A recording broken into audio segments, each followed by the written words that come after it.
simak video selanjutnya. Oke, di video ini saya akan menjelaskan materi tentang statistik inferensial, mulai dari pengertian, kemudian macam-macam, kemudian hipotesis penelitian, konsep hipotesis, yang kelima jenis hipotesis penelitian, dan yang terakhir ada langkah-langkah dalam merumuskan dan menguji hipotesis. Nah, untuk pengertian dari statistik inferensial merupakan statistik yang menyediakan aturan atau cara yang dapat dipergunakan sebagai alat dalam rangka mencoba menarik kesimpulan dari sekumpulan data yang telah diolah. Kemudian menurut Subana, statistik inferensial adalah statistik yang berhubungan dengan penarikan kesimpulan yang bersifat umum dari data yang telah disusun dan diolah.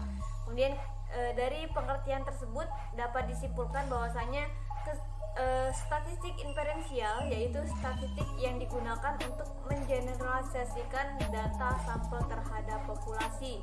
Nah, itu merupakan pengertian dari statistik inferensial.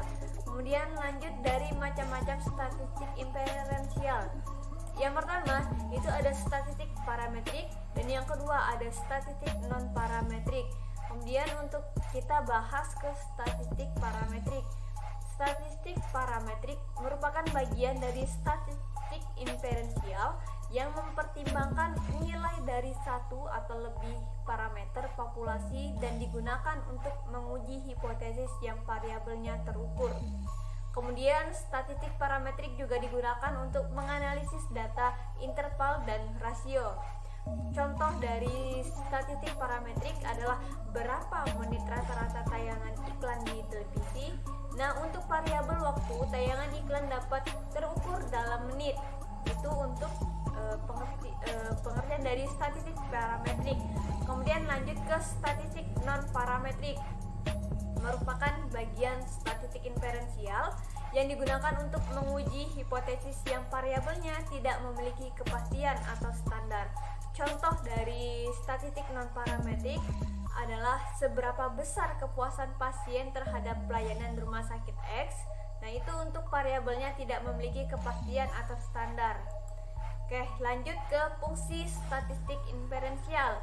Fungsinya yaitu menaksir secara umum suatu populasi dengan menggunakan hasil sampel termasuk di dalamnya teori penaksiran dan pengujian teori. Nah, itu untuk fungsi dari statistik itu sendiri. Kemudian lanjut ke hipotesis penelitian.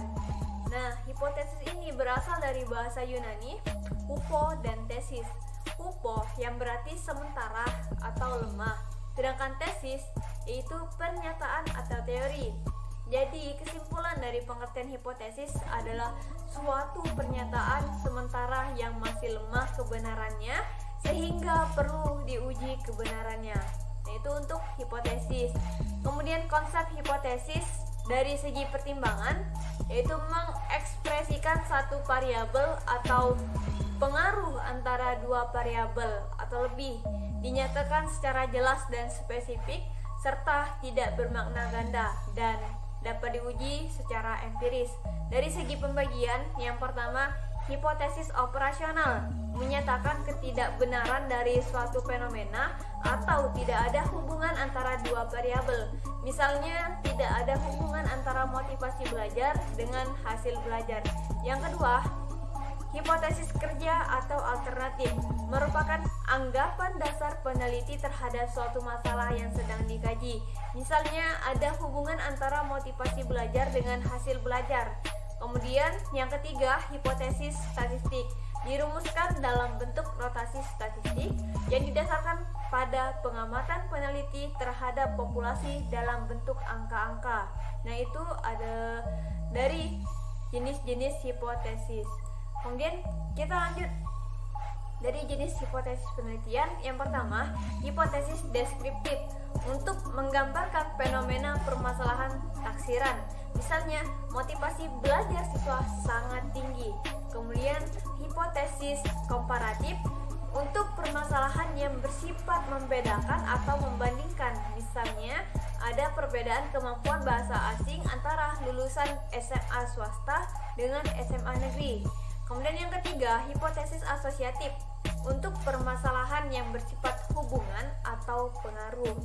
Nah, itu untuk jenis-jenis hipotesis penelitian. Kemudian lanjut ke langkah-langkah dalam merumuskan dan menguji hipotesis. Yang pertama, merumuskan hipotesis kinerja, hipotesis nihil, dan hipotesis statistik.